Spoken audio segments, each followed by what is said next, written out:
యెషయా గ్రంథం 7వ అధ్యాయం 9వ వచనంలో ప్రవక్త ఇశ్రాయేలుతో మాట్లాడుతూ ఆయన దైవ సంగతులు వారికి చెప్పి వారితో అంటున్నాడు, మీరు నమ్మకుండిన ఎడల స్థిరపడకయుందురు.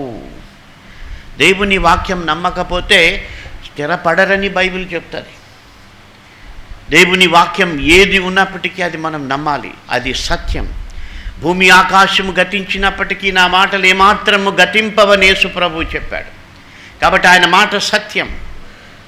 నీ వాక్యము ఆకాశమందు నిత్యము నిలకడగా ఉన్నదని దావీదు భక్తుడు చెబుతూ ఉన్నాడు. కాబట్టి ఆ యొక్క వాక్యంను మనం నమ్మాలి. వాక్యాన్ని బట్టి మన జీవితాన్ని సరిచేసుకోవాలి. మనకు అనుకూలంగా వాక్యాన్ని మలుచుకోకూడదు. లోపం మనలోనే ఉంటుంది. కాబట్టి మనం వాక్యాన్ని బట్టి మన లోపం సరి చేసుకోవాలి, కానీ మనము వాక్యాన్ని సరి చేయడానికి ప్రయత్నం చేయకూడదు.